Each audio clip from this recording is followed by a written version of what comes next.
आहे का नाही? हा कुठे आलत महाराज सांगतात या ठिकाणी गंगा माता हा का फिरिता पापता कोखिता तिरीचे पाद समुद्र गंगेची जैसे गंगा काय करते समुद्र त्या ठिकाणी पर्वतामधून निघते आणि समुद्राला जाऊन मिळते हे तिचं काम आहे पण जाता जाता तुमच्या आमच्या सारखेचं पाप धुवून जाते हे तिचा परोपकार आहे म्हणून महाराज सांगतात गाई सुद्धा परोपकार करते गाईचं कातड असं परोपकारासाठी जातं गाई दूध देते हा परोपकार आहे तिचा आपलं मेल्यावर कातड काम येत नाही ना आपण जिवंतपणी कोणाचं काम येत नाही पण जनावर गाई सुद्धा आपल्या काम येते कातड्याचा पकवाज होतो पकवाज हा किती उपकार आहे त्यांचे महाराज फार उपकार आहे त्यांचे हा म्हणून सुद्धा गाई सुद्धा या ठिकाणी काम येते म्हणून काय काय असणारे खरोखर माणसं सुद्धा परोपकार करतात या देशासाठी खरोखर शहीद झालेले जवान त्यांनी सुद्धा देशावरती उपकार केले भगत सिंग नावाचा 23 वर्षाचा तरुण त्याने सुद्धा या ठिकाणी 23 वर्षी त्याला त्या ठिकाणी फाशीची शिक्षा होणार होती महिला मंडळ पुरुष मंडळ लक्षपूर्वक काय का वेळ संपत आलेली माझी हा 23 वर्ष झाल्याच्या नंतर त्या ठिकाणी 23व्या वर्षी त्याला फाशीची शिक्षा होणार होती परंतु त्याचा दररोजचा नियम होता व्यायाम करणे योगा करणे बैठका सगळ्या पद्धतीचा व्यायाम करायचा आणि ठरल्या पद्धतीने त्याचा नित्यनेम होता पण जेलर साहेब आल्याने जेलर साहेबाने बघितलं त्याला सांगितलं अरे भगत कशासाठी व्यायाम करतो बेटा अरे व्यायाम जगण्यासाठी करावा लागतो व्यायाम शरीरासाठी करावा लागतो व्यायाम आरोग्यासाठी करावा लागतो 3 तासामध्ये तुला फाशीवर जायचंय व्यायाम कशासाठी करतो रे राजा व्यायाम कशासाठी करतो माझा भगत सिंग रडला नाही त्याच्या डोळ्यात पाणी आलं नाही तो हसला आणि सांगितलं जेलर साहेब अरे या ठिकाणी खरोखर या धरती मातेसाठी मरायचंय ना तर हसत हसत मी फासावर जाणार आहे हसत हसत फासावर जाणार आहे कारण तुम्हाला माहिती काय म्हटले जेलर साहेब माझी आई पांडुरंगाची भक्त आहे मी लहानपणापासून बघतो ती सेवा करते पांडुरंगाची विठ्ठलाची पत्रम पुष्पम फलम तोयम योमे भक्त्या प्रेक्षति तदहं भक्ति प्रहृत मश्नामि प्रेतात्मनः यत्करोषि यदर्णासि यज्जुहोषि ददासि यत्तपश्यसि कन्त्यया तत्कृष्वा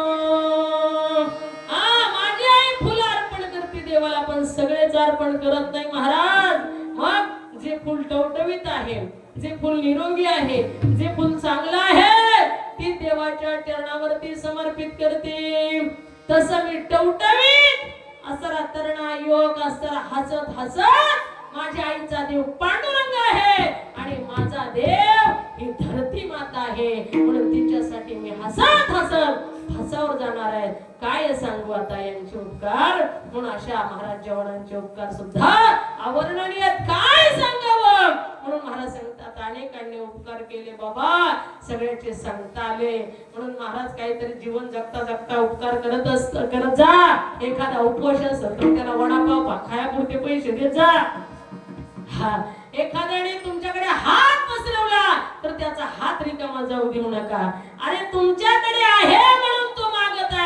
आहे ना तुमच्याकडे ही परीक्षा बघत असतो देव तुमची दानत बघत असतो म्हणून तुमच्याकडे पाठवत असतो कोणाला तरी तुमची परीक्षा घेत असतो तुम्ही एक हाताने दिलं तर देव 1000 हाताने देत असतो ठीक आहे पण दूरधनाच्या जीवनामध्ये मस्त कधीच असं त्याने दान केलं नाही त्याच्याकडे दान मागायला जर आलं ना तर त्याने दुसऱ्याची घर दाखवण्याचं काम केलं पण स्वतः कधी दान केलं नाही दान न केल्यामुळे एक वेळेस तो फिरायला गेला अरण्यामध्ये अरण्याला वणावा लागला वणावा लागल्याच्या नंतर त्या ठिकाणी कृष्ण कन्हैयाचं रूप घेऊन आला दुसरं आणि आल्याच्या नंतर इकडून जाळ लागतोय तिकडून जाळ लागतोय इकडून कुठून जायला चान्स नाही त्याला बाहेर पण तो मोठ्याने आरडतोय अरे मी राजाचा पुत्र आहे अरे मी युवराज आहे अरे मला कोणीतरी सोडवायला या अरे कोण खातं तुमच्या राजाला तुम्ही दुसऱ्यासाठी काहीच केलं नाही तर तुमच्यासाठी सुद्धा कोणी येणार नाही जवळ.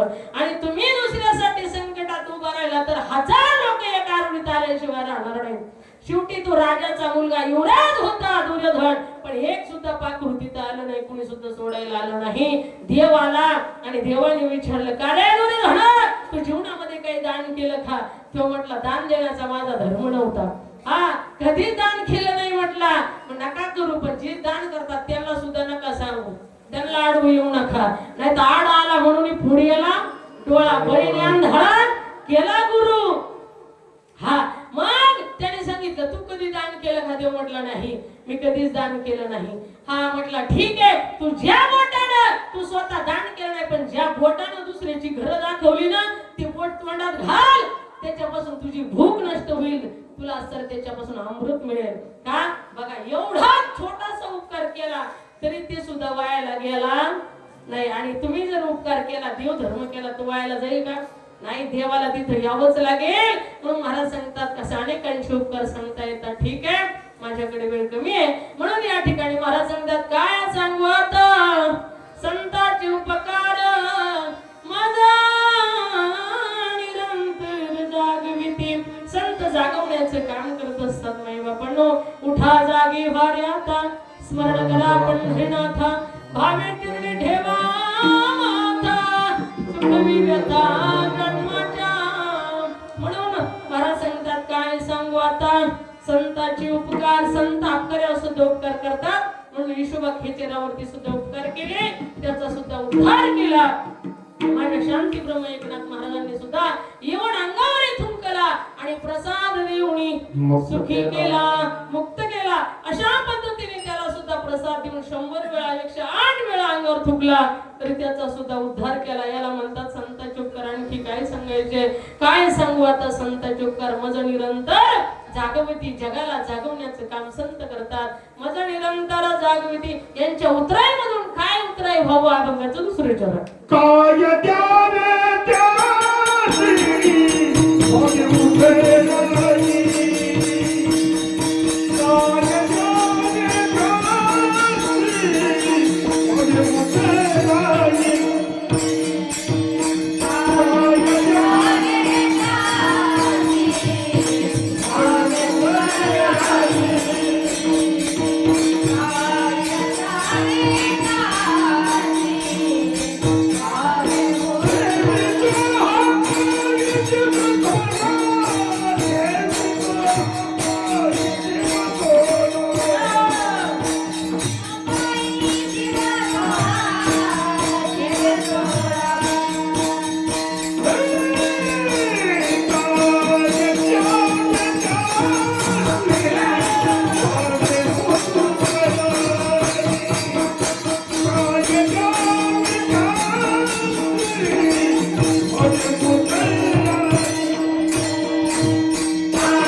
काय द्यावे त्यासी कोणी उभे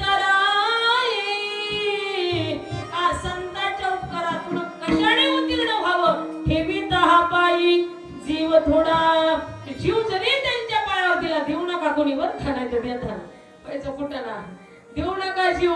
हा, काय द्यावे त्यासी व्हाय उतर ठेविता पायी, जीव थोडा, जीव तरी ओवाळून टाकला ना तुम्ही तरी थोडाच आहे. एवढी उपकार संतांचे आहेत. म्हणून महाराज सांगतात, सहज बोलणे म्हणायचे,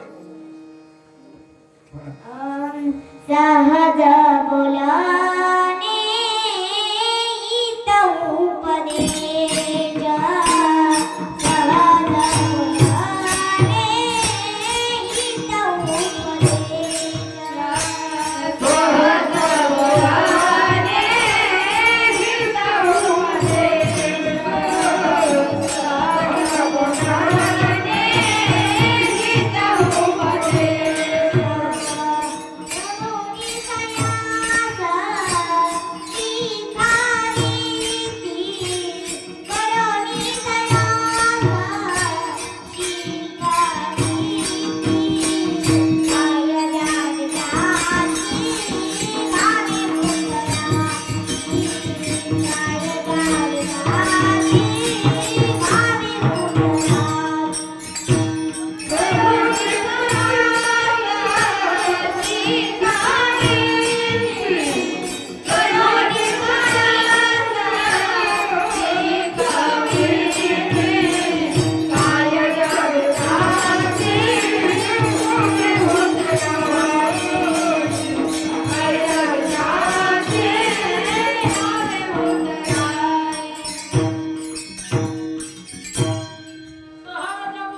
उपदेश करोणी सायास शिकविते.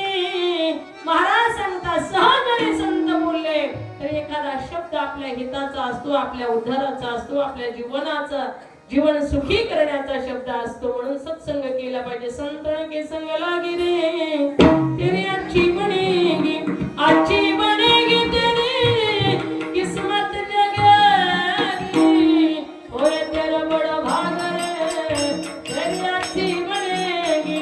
ध्रुव जी की बना गई, प्रल्हाद की बना गई, वेळ आपली झाली. ध्रुवजी की बना गई, प्रल्हाद की बना गई. हरि समीरण में लग रे तेरी अच्छी बनेगी. संतन के संग लगी रे तेरी अच्छी बनेगी. कागा से तोय कंस करेंगे, कागा से तोय हंस करेंगे. उड़ जाए उनके जंग रे तेरी अच्छी बनेगी. संतन के संग लगी रे तेरी अच्छी बनेगी, अच्छी बनेगी, अच्छी बनेगी. म्हणून संतन के संग लागी रे तेरी अच्छी बनेगी, अच्छी बनेगी तेरी किस्मत जगेगी. अच्छी बनेगी तेरी किस्मत जगेगी. होए तेरा बड़ा भाग रे तेरी अच्छी बनेगी. संतन के संग लागी रे तेरी अच्छी बनेगी. किस किस की बन गई बाबा? ध्रुव जी की बना गई, प्रल्हाद की बना गई. ध्रुव जी की बना गई, प्रल्हाद की बना गई. हरि सुमिरन में लाग रे तेरी अच्छी बनेगी. संतन के संग लागी रे तेरी अच्छी बनेगी. संतांचे संगती मनमार्ग गती, आकळवा श्रीपती येणे पंथी. संतांची संगत करा, सत्शास्त्र श्रवण करा, कीर्तन ऐका, भजन ऐका. आमच्या कीर्तनामध्ये जास्ती विनोद नसतो. हा काही काहींना विनोदाचार्य कीर्तन आवडतात. ठीक आहे, आनंदाची गोष्ट ज्याची त्याची सांगण्याची शैली वेगळी वेगळी असते आणि त्या ठिकाणी खरोखर म्हणून अशा पद्धतीने तुम्हाला चिंतनच ऐकायला भेटेल असा आमचा प्रयत्न असतो. म्हणून या ठिकाणी महाराज जीवनामध्ये सत्संग करा, सत्शास्त्रीय श्रवण करा, श्रीमद भागवत श्रवण करा. सदाशिव्या सदाशिव्या श्रीमद भागवती कथा, श्रीमद भागवती कथा. गोड स्वर देतात तुम्ही, छान. तुम्ही स्वर दिल्यानंतर आम्हाला सुद्धा म्हणायला उत्साह वाढतो. अशा पद्धतीने धन्यवाद तुम्हाला.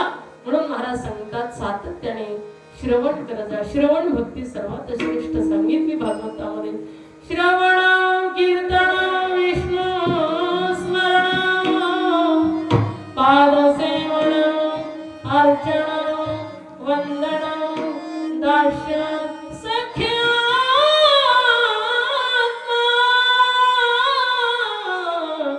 निवेदन. क्या बात आहे. वा बाबांसाठी टाळ्या